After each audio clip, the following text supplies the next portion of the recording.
ఇక్కడికి వచ్చిన మీడియా మిత్రులందరికీ పేరు పేరున అందరికీ దండాలు పెడుతున్నా. ఎందుకంటే ఇక్కడ మేము కెమెరాల ముందు ఎంత పర్ఫామ్ చేసినా ఫ్రమ్ ద ఫస్ట్ డే మీరందరూ మమ్మల్ని జనాల దగ్గరికి తీసుకుపోయే దాంట్లో చాలా అంటే చాలా పెద్ద పాత్ర పోషించిండ్రు. అందుకు మీ అందరికీ నేను జీవితాంతం రుణపడి ఉంటా. అండ్ ఇప్పుడు సినిమా గురించి అంతా వీళ్ళందరూ చెప్తూనే ఉన్నారు. ఏదో నేను ఉడతభక్తి సాయం మాత్రమే చేసినా కానీ కష్టం ఈయనది, ఫలితం అందరిది. చాలా కష్టపడినాడు సినిమా చేసేటప్పుడు. అంటే ఒక్కొక్క రోజు ఒక్కొక్కటి తలుసుకున్నా కూడా అది చెప్పుకోవడానికి మాటలు రావు, కళ్ళకి వెళ్ళి నీళ్ళు గారుడు తప్ప.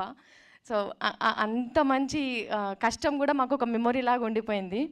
ముగ్గురితో స్టార్ట్ అయింది సినిమా. రాకేష్ గారు, అంజన్న, చరణ్ అన్న ముగ్గురితో స్టార్ట్ అయ్యి దాని తర్వాత వంశీ శేఖర్ అన్న వాళ్ళ హ్యాండ్ పడంగానే చాలా అంటే చాలా లక్కీగా ఫీల్ అయినాం మేము.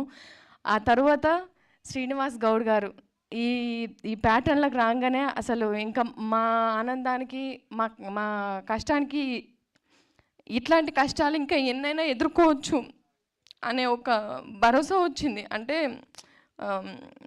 ఒక మంచి జరిగేటప్పుడు ప్రకృతి దానంతట అదే అన్నీ క్రియేట్ చేసుకుంటుంది అన్నట్టు.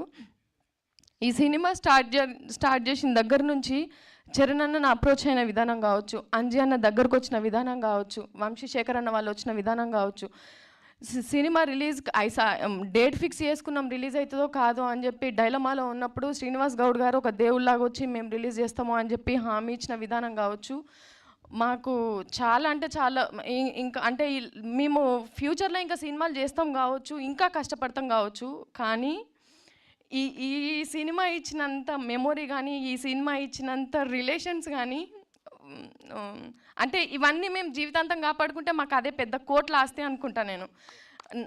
నేను ఈయన లైఫ్లోకి వచ్చేటప్పుడు సింగిల్ని, అంటే నాకు నిజంగా కూడా ఒక సర్కిల్ మెయింటైన్ చేయడం నాకు రాదు. నేను సింగిల్గానే ట్రావెల్ అయినా, సింగిల్గానే నా కెరియర్ నేను స్టార్ట్ చేసిన.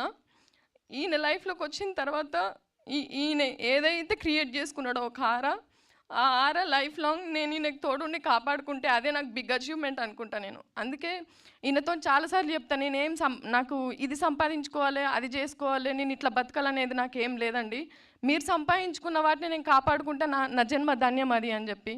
సో నిజంగా ఇంతమంది ఉండి ఏ సినిమా చేసినా మీరు ఎక్కడ అడుగుపెట్టినా, మీరు ఎవరు చేయబట్టుకున్నా వాళ్ళు నిజంగా ఒక ఫెవికల్ లెక్క మీతోని అతికిపోయి ఉంటారు. మిమ్మల్ని వదులుకోవాలని ఎవరు అనుకోరు. అంటే ఒక ఫ్రెండ్ లాగా లేకపోతే ఒక రిలేషన్ లాగా వచ్చిన వాళ్ళే మిమ్మల్ని వదులుకోవడానికి ఇష్టపడకపోతే, నేను మిమ్మల్ని కష్టంలో వదిలిపెట్టి మీ కష్టం మీరు పడండి, ఫలితం వచ్చిన తర్వాత మనం అనుభవిద్దాం కదా అని నేను ఎట్లా అంట.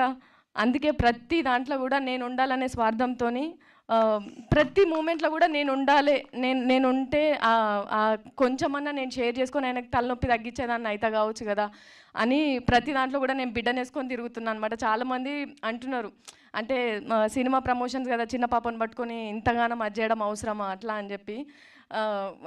కష్టపడుతున్నది నా భర్త కదా, ఎదురింటోళ్ళు పక్కింటోళ్ళు అయితే నిజంగానే సుట్టం సూపు లెక్క పోతుంటే